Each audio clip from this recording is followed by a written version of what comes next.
gozado mucho porque yo le expresé directamente al pastor Rafael que este tema yo lo vi hace como ya en los años 80, ¿se imaginan?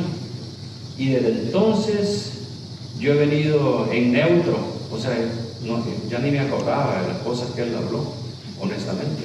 Quizás las he aplicado en mi vida, en mis estudios, pero digo que es bueno practicar la memoria, ¿no? En estas cosas. Y para aquellos que no lo hayan visto, mucho mejor todavía, ¿no? Así que vamos la lectura con la próxima ponencia que es la suficiencia de la Escritura. Y en este tema, esto es algo nuevo también para mí.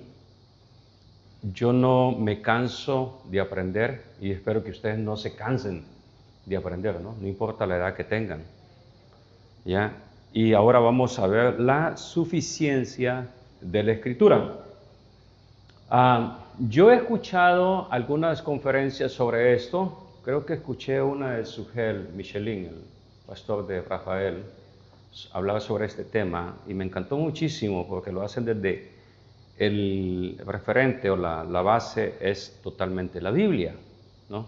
Contexto de la Biblia, de la Escritura, pues. Pero yo lo voy a hacer desde un punto de vista desde los documentos históricos confesionales del tiempo de la Reforma. Entonces quiero que me comprendan bien eso, porque yo voy a ir un poquito a la historia y a los documentos históricos. Yo sé que muchos de ustedes, como yo, no es una crítica, nunca habían escuchado de algunos de estos documentos que yo voy a citar. Quizás muchos de ustedes no han escuchado nada de eso. Y qué bueno, porque esa es una introducción también a eso. Vamos a comenzar con este texto de la palabra de Dios, Salmo 19, 7, 8. Dice la palabra de Dios: la ley del Señor es perfecta, reanima el alma. El testimonio del Señor es firme, da sabiduría al ingenuo. Los preceptos del Señor son rectos, alegran el corazón. El mandamiento del Señor es puro, da luz a los ojos. Y el Salmo 138, 2 dice: de rodillas y en dirección a tu santo templo, alabaré tu nombre por tu misericordia y fidelidad, por la grandeza de tu nombre y porque tu palabra está por encima de todo. Esa última expresión creo que la podemos volver a leer. Y porque tu palabra está por encima de todo. Padre, dirígenos en el pensamiento, en las acciones con tu Espíritu Santo. Queremos ser usados por ti, porque te necesitamos y queremos seguir aprendiendo de tu palabra. En Cristo Jesús te agradecemos. Amén. ¿Cómo surgió el movimiento de la Reforma? Yo sé que muchos de ustedes han escuchado acerca del movimiento de la Reforma, Martín Lutero y algunos otros reformadores, pero yo quiero que veamos esto. El movimiento de la Reforma surgió a través de un avivamiento del Espíritu Santo. No hay otra explicación. El Espíritu Santo estuvo trabajando casi al mismo tiempo, en diferentes países. En Alemania, con Martín Lutero. En Francia, con Juan Calvino, Jacobus Faber. En Inglaterra, con John Knox, William Tyndale. ¿No? Y nos faltaría sacar todos los reformadores de Holanda, de Suiza. En España, Juan Valdés, Casiodoro de Reina, Cipriano de Valera. ¿Y cómo funcionó este avivamiento? Fue el Espíritu Santo que abrió los ojos de esos hombres. Piensa esto, yo siempre he dicho esto. El movimiento de la Reforma no surgió porque hubo una campaña en un estadio. Ni hubo pancartas y anuncios en las calles diciendo avivamiento, venga. Fueron hombres que estaban dentro, la mayoría de ellos, no todos, dentro de los conventos, los seminarios, las universidades, que eran católicas romanas. ¿Y qué sucede? Comienzan a leer la Escritura y es el Espíritu Santo que viene dando vida a esa Escritura que la Biblia misma dice, la letra está muerta, pero es el Espíritu que saca y vivifica esa letra que está ahí sin vida y que la vivifica y trae el mensaje. Ahora, hay algo bien importante. Todas las denominaciones, todas las religiones en el mundo, si ustedes analizan todas ellas, siempre están diciendo que han tenido una revelación extra bíblica, una revelación especial, ¿sí o no? ¿Ok? Ahora, nos vamos a enfocar en este tema y podríamos hablar, digamos, por ejemplo, el libro Mormón, los mormones y todo eso, pero yo quiero, como no tengo mucho tiempo, quiero enfocarme en la Iglesia Católica Romana. Entonces pensemos esto, ¿por qué la Iglesia Católica Romana se opuso o se oponía a este tipo de enseñanza, siendo que la enseñanza que los reformadores traían era nacida de dónde, mis hermanos? De la Biblia, ¿sí o no? ¿Cuál es el problema entonces? ¿No? Bueno, lo que sucede es que convenía para ellos mantener al pueblo, al prelado, en la ignorancia, para continuar el abuso de la esclavitud religiosa que les beneficiaba económicamente. ¿Sí? ¿No es así? ¿No? Había un beneficio económico. Fíjense que, bien extraño, digo extraño usando esas palabras, pero siempre es así. Si analizamos, y en otras ocasiones, ya en varios años en San Salvador hemos dado estas clases acerca del posmodernismo y de las ideologías modernas, siempre detrás de toda ideología que tenemos hoy en día hay dinero de por medio. No es que alguien del simple corazón y gran anhelo desea que la gente cambie de parecer o la cultura cambie, siempre hay dinero. Entonces, ellos necesitaban ¿qué? Continuar con el negocio. Entonces, ¿por qué necesitamos volver al estudio y lectura de las confesiones protestantes? Y cuando digo confesiones, claro, porque tenemos la palabra confesión, pensamos que confesión se refiere a ir al convento, ir al padre, a hacer una confesión. No estoy hablando nada de eso, ¿ok? Cuando hablamos las confesiones protestantes son los documentos históricos que se escribieron en el tiempo de la Reforma. Entonces, ¿por qué es importante estudiar esta parte de la teología y sostener cuál declaración? Que la Biblia es suficiente, la Escritura es suficiente. Ya dije antes, porque tanto todas las religiones o iglesias que pertenecen a las ideologías o teología liberal abrazan esta idea de que la Biblia no contiene todo el mensaje de Dios. Necesitamos algo adicional, ¿no? Vamos entonces a entrar un poquito en el catolicismo romano, ¿no? Hay dos documentos muy importantes que veremos brevemente. Digo brevemente porque si usted los busca en línea, son muy largos y no es mi intención traer todos, completamente todos, ¿no? Entonces, ¿quiénes de ustedes han escuchado este término? ¿Algunos de ustedes han escuchado el término la contrarreforma? ¿Qué es la contrarreforma? No son los contras de Nicaragua. ¿Se acuerdan de los contras de Nicaragua? Allá mi coronel Pastor Frank se acordará de eso quizás, de los contras de Nicaragua. No, ¿qué es la contrarreforma? La contrarreforma fue la respuesta de la Iglesia Católica Romana a la Reforma. O sea, estaba en fuego, ¿no? La Reforma protestante, ¿y qué hicieron ellos?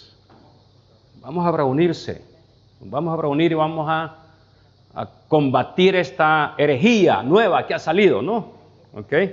Entonces, de ahí de la contrarreforma, ellos hacen esto, el Concilio de Trento, que se dio entre 1545 y 1563 y fue convocado por el Papa Paulo III en 1545. Ahora, cuando el concilio se reúne, se dan cuenta que son varios años. Esto es importante notar, porque esto no se hizo en una oficina, en la oficina del Papa, sino que él llama a todos los obispos y se reúnen años, muchas reuniones, y después de todas esas reuniones escriben un documento y hay sesiones, hay partes que van haciendo de tiempo en tiempo. A veces los que llegan al concilio, los que comienzan el concilio mueren, pero le siguen otros obispos. ¿Se da cuenta? Esto no sucede de la noche a la mañana. Entonces, ellos van a sacar un documento de todos estos años, ¿ok? Y este documento es bien interesante cuando leemos los documentos del Concilio de Trento. ¿Cómo comienza este documento? Si leen ustedes la pantalla, dice, el Sacro Santo Ecuménico. ¿Por qué ecuménico? Porque vinieron obispos de todos lugares, ¿no?, a formar parte de este concilio. Congregado como legítimamente, ¿en qué? En el Espíritu Santo. Esto no lo escribí yo, está en el documento del Concilio de Trento. O sea, lo que sale de la reunión del Concilio de Trento, este es el documento. Y comienza así.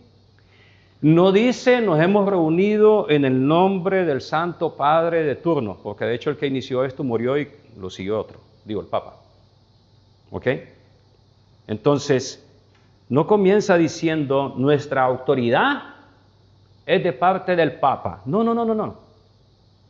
¿De dónde viene nuestra autoridad? Del Espíritu Santo.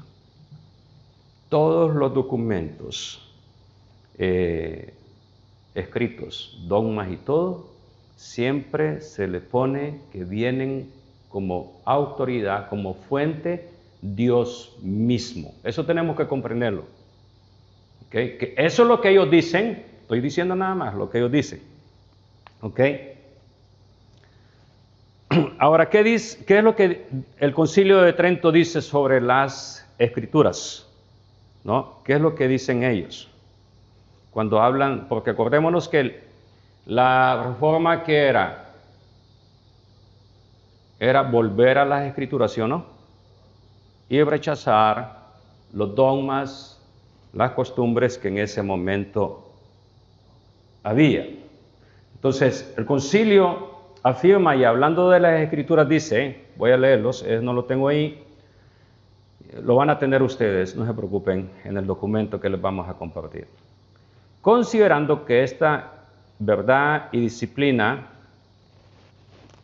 están contenidas en los libros escritos y en las tradiciones no escritas que recibidas de boca del mismo Cristo por los apóstoles o enseñadas por los mismos apóstoles, inspiradas por el Espíritu Santo, han llegado como de mano en mano hasta nosotros, siguiendo los ejemplos de los padres católicos, recibe y venera con igual afecto de piedad y reverencia todos los libros del Viejo y el Nuevo Testamento.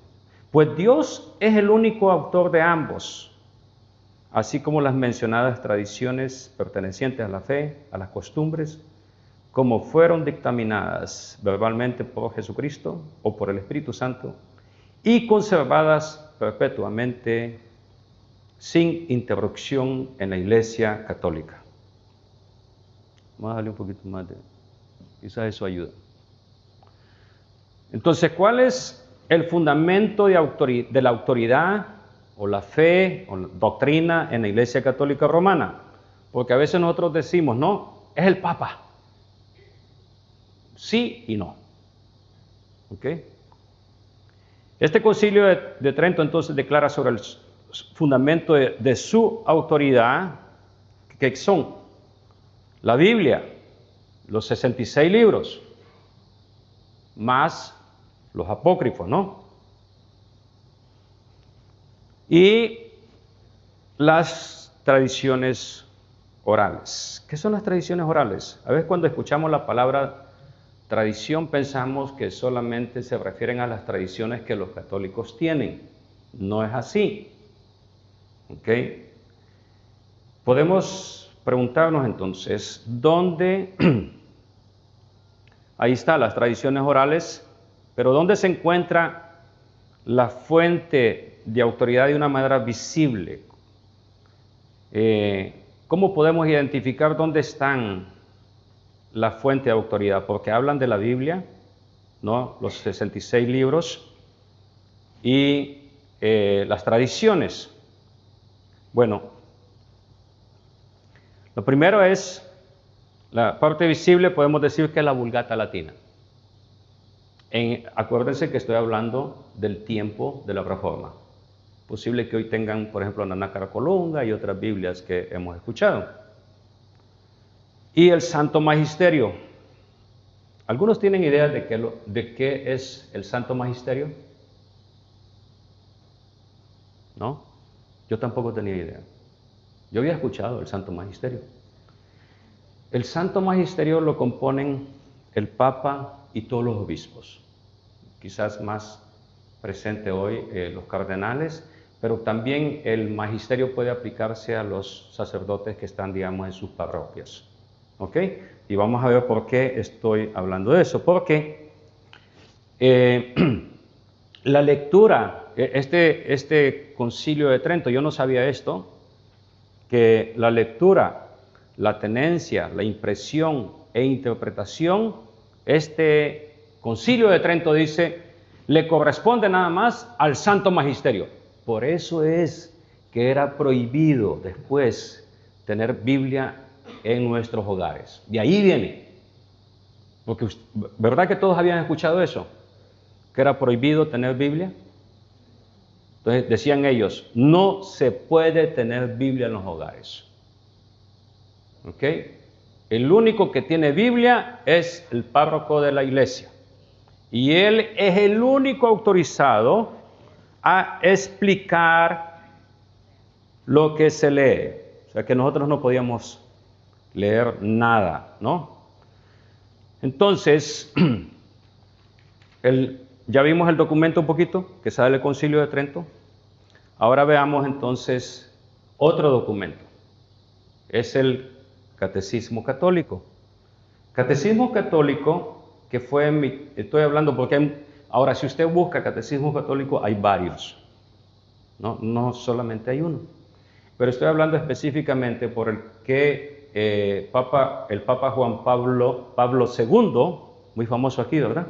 Pablo II, autorizó en 1992, y él autorizó una comisión para que hiciera este catecismo moderno, vamos a decir, católico, en 1992, y se publicó en el 2005, y quien estuvo encargado de esa comisión fue Joseph Ratzinger.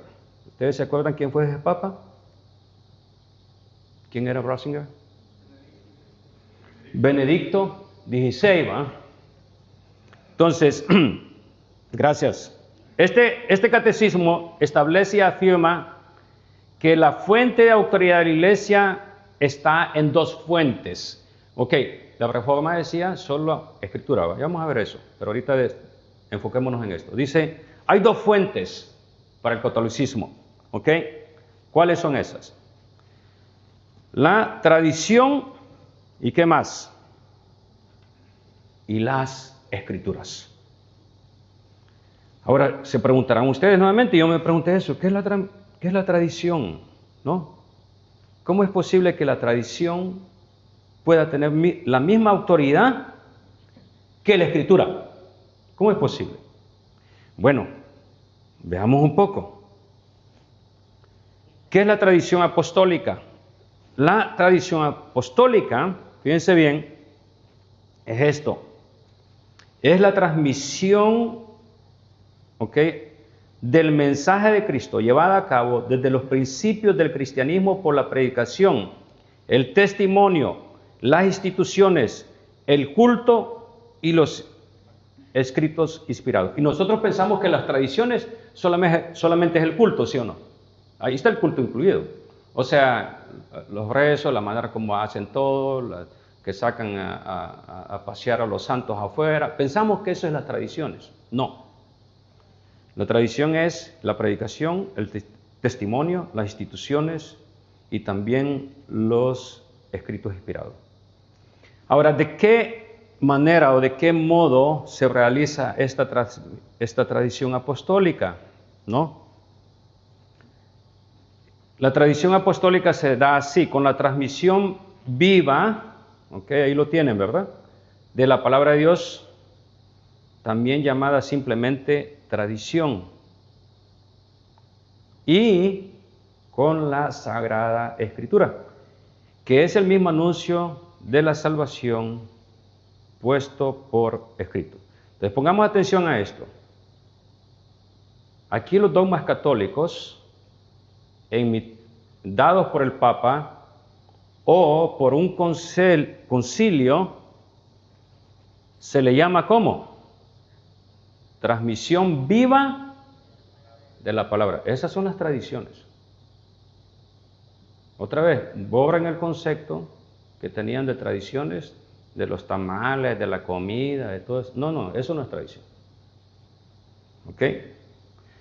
Son los dogmas infalibles del Papa y el magisterio declarado a través de los concilios.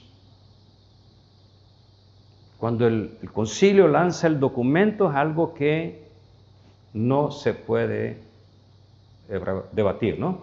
Dos cosas suceden aquí con la teología católica romana, ¿no? Y el catecismo. La tradición y la Biblia se fusionan, se hacen una sola fuente de autoridad. ¿Estamos en eso? Es la manera como lo ven ellos, les voy a explicar. Ellos hablan de la palabra viva. ¿Qué es la palabra viva? No es la predicación, no es la lectura de la Biblia, son los documentos que salen del concilio y los dogmas que el Papa dice. Esa es la palabra viva de acuerdo a ellos. ¿Ok? Entonces, se unen las dos y se hacen una sola cosa. ¿Ok? Entonces, ¿entendemos hasta ahí? Que la Biblia, esa es la manera como lo ven. Yo estoy explicando nada más cómo lo ven ellos, no es lo que yo creo, ¿ok? Pero la Biblia y todos los dogmas y el concilio exactamente tienen la misma fuerza, el mismo peso, el mismo valor. ¿Se dan cuenta? Porque ellos se basan mucho en los documentos de los concilios, de los dogmas y todo, porque para ellos lo ven en el mismo nivel, es lo mismo. Ahora, la otra cosa que aprendemos es que la revelación divina es progresiva. Y ustedes escucharon al principio, en una de las conferencias, que la revelación de Dios fue progresiva, sí. Pero hay un alto vamos a decir, si podemos decir en Apocalipsis, ¿no? Después de que se cierra el canon, es importante saber esto. Ya no hay más nuevas revelaciones. ¿Por qué decimos esto? Porque después del Apocalipsis hay muchos documentos que usted puede buscarlos en línea, ¿ok? El Apocalipsis de Pedro y todo un montón de otros documentos. Yo no tengo la lista completa en este momento, pero hay muchos documentos, históricamente hablando, que fueron escritos por los padres de la iglesia, ¿ok? Pero estos no tienen el mismo peso ni tienen el mismo valor que la escritura que nosotros tenemos allí, en las mesas. ¿Estamos? Ok, pero esto no es lo que ellos creen. La Iglesia Católica cree que, voy a ponerlo bien fácil, es que la Biblia se sigue escribiendo. ¿Cómo? A través de los dogmas y lo que es los documentos de los concilios. O sea que si, vamos a ver, si el Papa que tienen ellos ahora, ¿cómo se llama? El argentino, ¿no? ¿Ah? Francisco, ¿ah? Le copiaron su nombre. Francisco. Entonces, vamos a ver, si él llama a un concilio y cambia la iglesia, uno de los cambios que han pedido mucho es el matrimonio, ¿no? El otro es que las mujeres sean también sacerdotas, y el otro cambio bastante grande es entre el matrimonio del mismo sexo, ¿no? Entre parejas del mismo sexo. Y ya se abrió un poquito la puerta porque ya ahora pueden bendecir esas parejas. ¿Sabían ustedes eso, no? ¿Ya? Entonces, pero cuando hacen eso, entonces, ¿qué sucede? Dice, ¿cómo es posible que cambiaron eso? ¿No? Usted dice, eso está mal. Ellos no lo ven mal, porque la teología de ellos es progresiva, va avanzando. Por ejemplo, nosotros aquí somos unos atrasados teológicamente, de acuerdo a los liberales de Estados Unidos y otros países de Europa, porque no aceptamos el matrimonio entre el mismo sexo, ¿sí o no? Porque ellos también, créanlo o no, declaran lo mismo, igual exactamente que la teología católica romana. Ellos dicen la teología es progresiva, Dios es progresivo. Entonces, ahora cuando hablamos del catecismo católico, yo me di a la tarea, yo soy loco, ¿no? Yo ya tengo mucho tiempo de más, y me pongo a leer el catecismo católico romano, un día de estos, y digo, yo quiero ver qué es lo que enseñan, ¿no? Y lo que encontré es que la mayoría de las enseñanzas que hay no tienen referencias bíblicas, no hay, o sea, hay un montón de escritos, pero no hay referencias bíblicas, ¿ok? Ahora quiero hablar de esto, y aquí vamos a entrar un poquito con esto del catecismo de Heidelberg. Este es el contrapunto. Sí, los protestantes tienen catecismo también. Y usted dice, ¡ay! ¿Son católicos entonces? No, que la palabra catecismo no, los católicos romanos no son dueños de la palabra catecismo. La iglesia en la Reforma usaba exactamente la misma palabra para definir el estudio bíblico o el discipulado, ¿no? El catecismo simplemente es un estudio bíblico a través de preguntas y respuestas. La diferencia entre el catecismo que estoy poniendo acá de Heidelberg, ¿quiénes habían escuchado ese nombre? Catecismo de Heidelberg. ¿Alguno? Levanten la mano. ¿Nadie? ¿Sí? ¿Lo habían escuchado? Gracias. Solo una persona acá. No le pregunto a mi anciano porque él me daría clases sobre esto. Él nació con eso, ¿no? Pero el catecismo de Heidelberg fue escrito en 1563 y tiene más, ¿de qué dice? 700 referencias. Fíjense que para esto yo hice una prueba, y los que están aquí técnicos en computación, les lanzo esto, tengan mucho cuidado, porque le hice una pregunta al AI, a la inteligencia artificial. ¿IA es en español? ¿Inteligencia artificial? IA, inteligencia artificial, ChatGPT, ¿no? Le hice una pregunta, le dije, ¿cuántos textos bíblicos tiene el catecismo de Heidelberg? Y dice, más de 50. Más de 50. Era bastante, ¿sí o no? 50. Pero el asunto es que son más de 150 preguntas, más de 100 preguntas. Le dije, estás equivocado. Le escribí yo, le contesté. Y dice, tienes razón. Hay más de 700. ¿No? ¿Por qué razón? Porque cada pregunta, la respuesta está dividida en fragmentos, y cada fragmento tiene un número arriba o abajo, o una letra como el que lo editó, y abajo están todos los textos bíblicos. O sea, da una expresión, textos bíblicos. No es una simple opinión. Ahora, ¿cuál es el propósito de esta exposición? Espero que me quede tiempo. No voy a tener como base algún libro de la teología bíblica sistemática, y no es que sean malos, son muy buenos, pero mi base va a ser los documentos históricos, los documentos que salieron de allí, de la Reforma.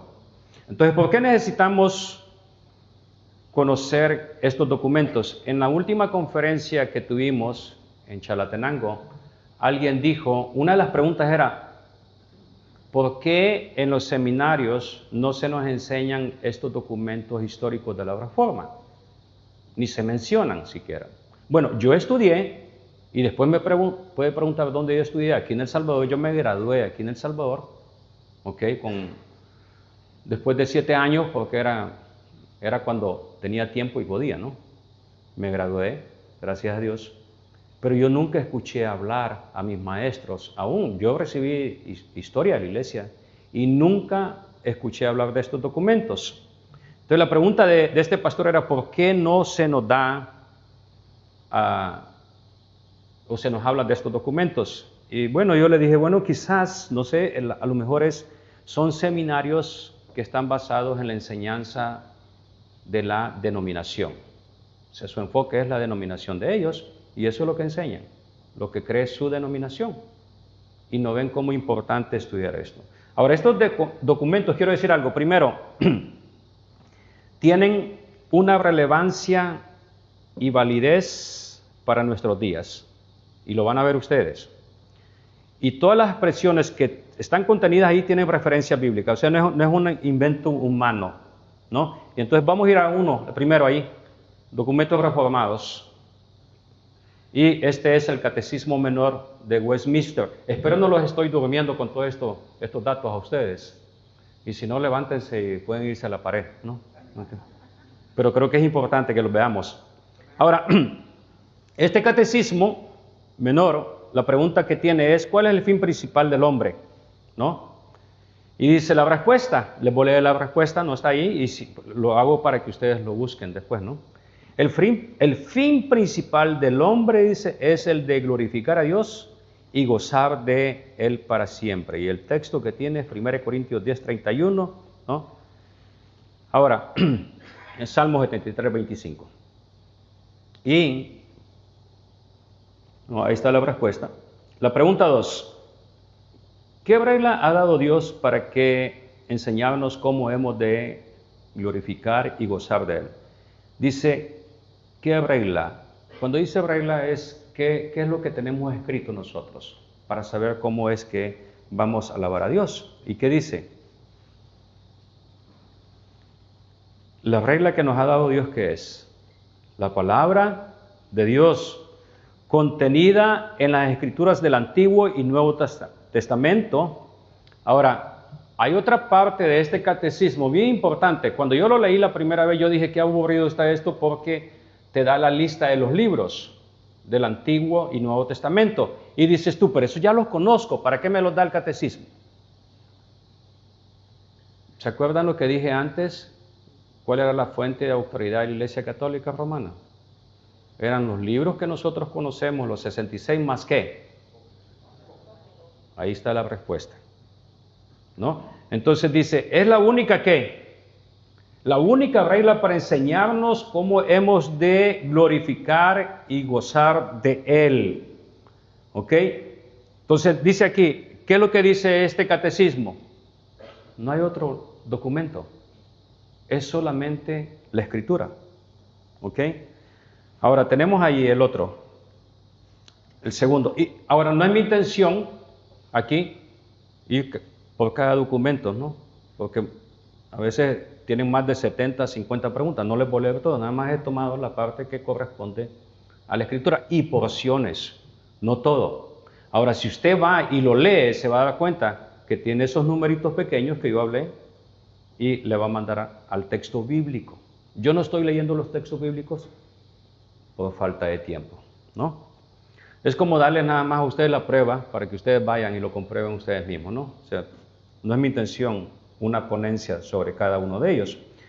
El 12 es el catecismo mayor. Sí, había uno pequeño y uno mayor. Usted dice, ¿para qué tanto? Bueno, porque alguno de ellos se usaba en preguntas y respuestas más sencillas. A lo mejor se usaba para los jóvenes, para los niños y los otros, los adultos, ¿no? Porque esa es la intención del catecismo, educar a nuestros hijos también. Para eso lo usa la Iglesia Católica Romana, ¿se acuerdan?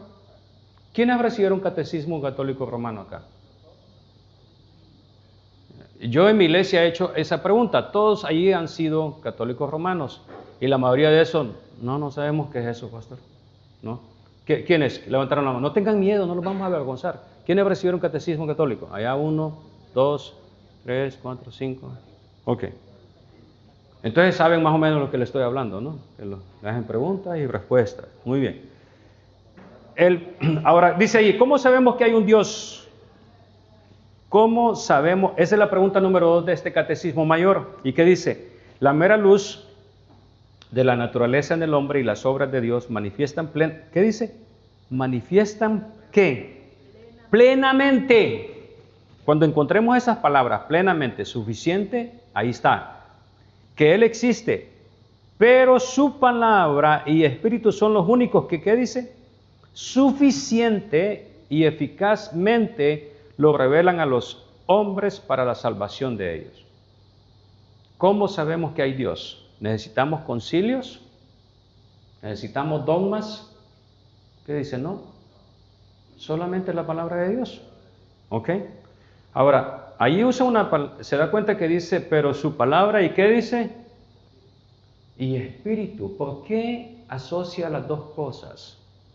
¿Se acuerda la fuente de autoridad?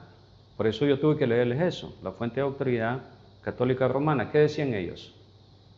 El espíritu. Nos hemos reunido bajo la autoridad ¿de qué? Del espíritu. Aquí dice, la palabra y espíritu son los únicos que suficientemente eficazmente revelan. No. Ahora, ¿qué es lo que está diciendo? Aquí se agrega la palabra espíritu, ¿no?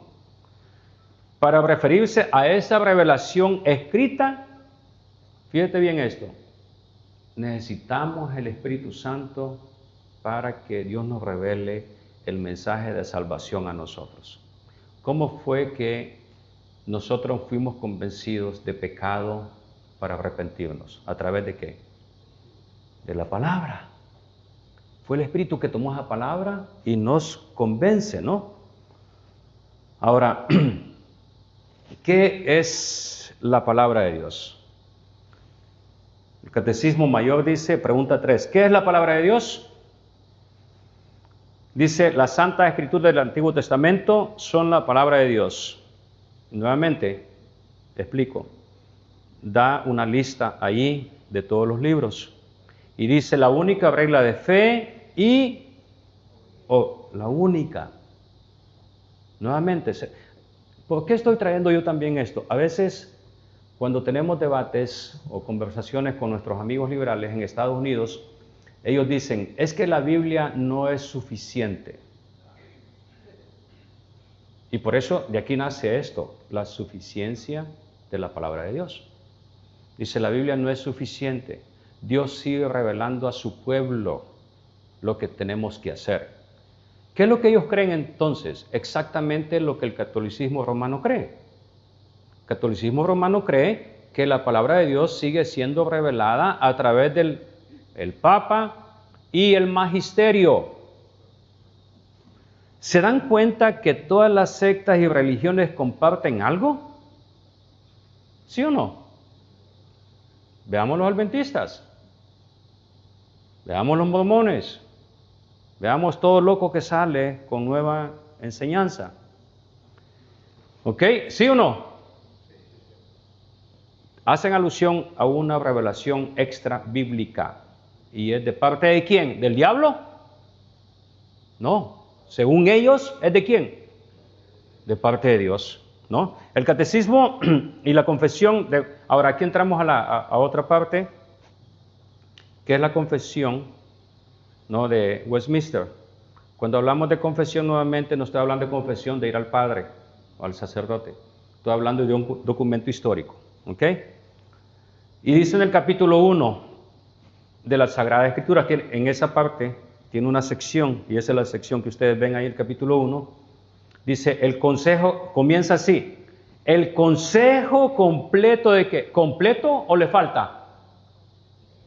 Completo de Dios, tocante a todas las cosas necesarias para su propia gloria y para salvación, fe y vida del hombre, están, ¿qué?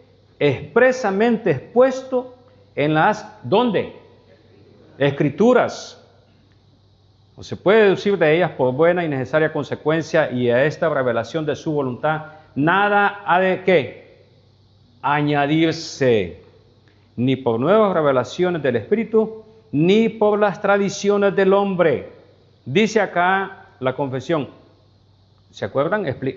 Miren, yo por eso cuando agarré esto acá, cuando hablo de las tradiciones y todo eso, por eso les expliqué antes en la introducción que era una tradición católica romana, porque a veces cuando escuchan ustedes el término, piensan que es algo que no es, y por eso les explico eso. Y aquí dice, ni por las tradiciones de ¿qué?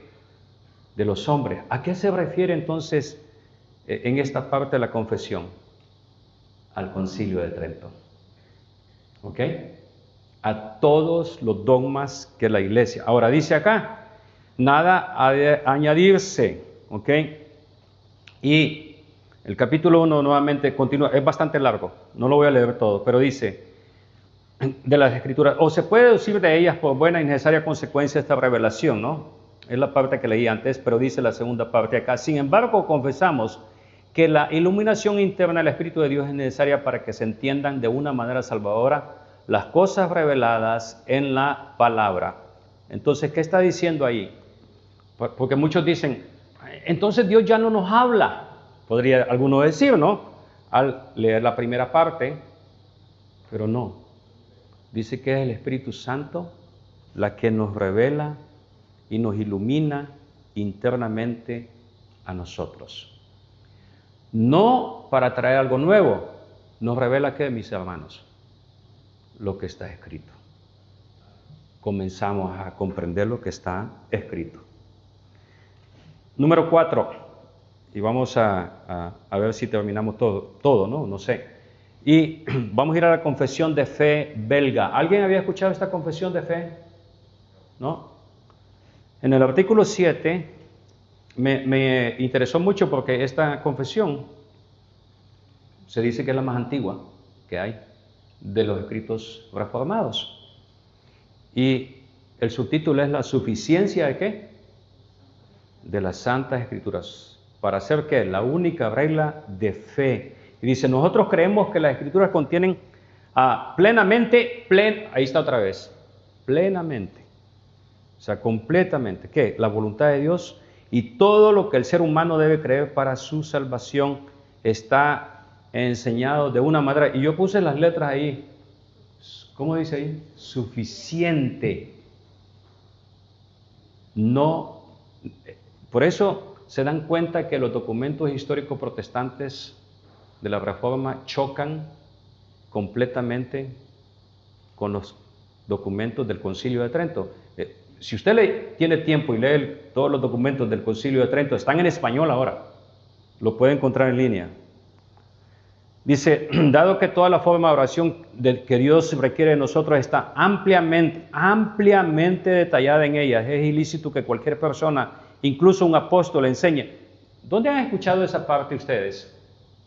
De lo que está escribiendo ahí, la confesión. ¿Dónde han escuchado? ¿Qué texto me pueden citar ustedes? Gálatas. ¿Qué? ¿Qué capítulo? Dice, mas si aún nosotros o un ángel del cielo, ¿no? Gálatas 3.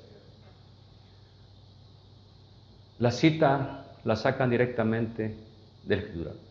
Y usted dice, pero en ese tiempo nadie decía que Dios les había revelado eso. Sí, es que la Iglesia Católica Romana es la madre de todas las religiones.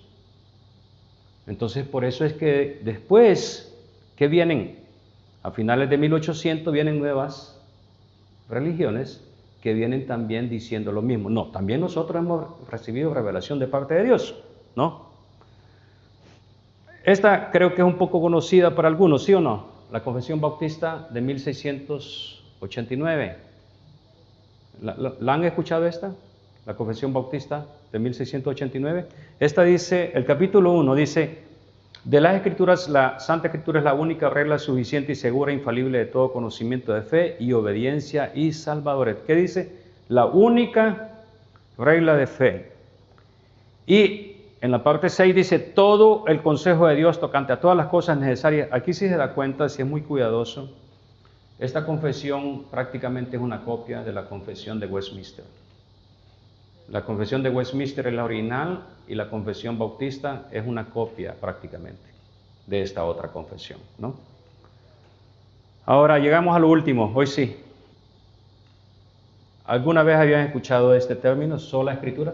¿Solamente la escritura? ¿No? Tenemos las 5 solas, ¿ya? La primera de ellos es solamente la escritura. La Biblia es el único estándar de fe y práctica. ¿Qué es lo que dijeron? Ahora, no es una ponencia de las 5 solas, pero yo cuando era nuevo en esto, yo me puse a pensar, ¿y quién escribió las 5 solas? ¿No? Yo me hice esa pregunta, porque dije, yo la escribió Lutero, Calvino, John Knox, ¿quién escribió? Las 5 solas, para una comprensión más clara, es que son 5 declaraciones que se resumen de todas las enseñanzas de la Reforma. Entonces no tiene un autor. Si usted busca quién es el autor de las 5 solas, no lo va a encontrar. ¿Ya? Es bien interesante eso, ¿ah? Porque en realidad es, vamos a decir, un resumen pequeño de toda la teología que sale de la Reforma. ¿Okay? Entonces la quisieron, como cuando usted predica, ¿no? 3 puntos. ¿Quiénes predican en 3 puntos acá? Pobrecitos ustedes que me aguantaron 7 puntos, ¿no? Claro. Y una introducción más larga que los 7 puntos. ¿Ya? Porque la introducción era más larga, ¿se dieron cuenta de eso? Porque yo quería que ustedes tuvieran una base, yo quería sentar con ustedes una base para lo que iba a hablar después. ¿Ok? Entonces, las 5 solas es eso, un resumen, ¿no? De toda la teología protestante, ¿no? Entonces, la sola escritura dice, señores, solamente es la escritura. ¿Por qué? ¿Por qué solo la escritura? ¿Qué dijo Jesús al diablo? Escrito está. Miren, yo pensaba mucho esto. Esta clase de la suficiencia de la palabra de Dios, pude haber usado nada más la Biblia. ¿Por qué? Que Jesús dice, escrito está. Yo he ocupado esto en mi vida y me ha funcionado. Cuando alguien viene con una enseñanza nueva o algo nuevo, que yo no tengo idea a veces de qué está hablando, no sé, a veces puedo ir a la Escritura y saber si lo que está hablando o enseñando esta persona es bíblico o no. Pero ¿qué sucede? Lo que habló el pastor Rafael. Necesitamos conocer la Escritura para saber las enseñanzas falsas. No podemos estudiar todas las enseñanzas falsas porque nos va a llevar toda una vida. Imagínese que usted se especializa en todas las religiones del hinduismo, cuando tienen miles de dioses. ¿Va a estudiar cada uno de ellos? No creo que sea necesario, ¿sí o no? ¿Ya? ¿Sí se da cuenta mi punto? Entonces, escrito está, dice. El Salmo 19, 7, 8 dice, la ley del Señor es perfecta. El 8, los preceptos del Señor, ¿qué? ¿Qué? Y el mandamiento del Señor, ¿qué? Es puro. No necesitamos mezclar más. No necesitamos. Y este otro Salmo, 138, al final dice, porque tu palabra está por encima de todo. Mis queridos hermanos, la Biblia se declara a sí mismo que es suficiente para que conozcamos todo lo que necesitamos conocer acerca de Dios, de la salvación nuestra, de su palabra, de la conducta, del gobierno de la iglesia. Ahí está. Ahora, con esta clase o con esta charla, yo les he querido motivar a ustedes a que puedan redescubrir o descubrir esos documentos históricos que son tan importantes y relevantes y que los desconocemos quizás por falta que no se nos ha hablado, no se nos ha dicho Y yo solamente he tomado estos 7 o 6, pero hay muchos más que podemos leer, ¿no? Y que nos van a ayudar a comprender de cómo era la cosmovisión de los reformadores y por qué estuvieron dispuestos a morir en la hoguera, ¿no? La mayoría de ellos. Es más, el que escribió una de las últimas que leí, la Confesión Belga, murió. Fue un mártir de la iglesia. Estaban dispuestos a morir por la verdad del Evangelio y de Jesucristo. Vamos a orar. Padre, qué bueno es saber todo esto y qué bueno es estudiar parte de lo que tú hiciste en la historia en 1500, 1600 y después con tu iglesia, donde liberaste a muchos hombres del yugo de la esclavitud religiosa para que te pudieran conocer.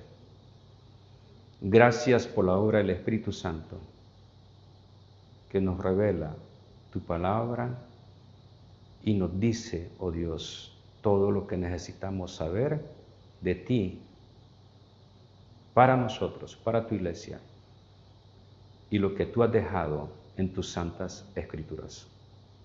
Gracias por revelarnos eso, gracias por darnos la bendición de poder estar juntos en esta tarde. En Cristo Jesús te oramos, Señor. Amén.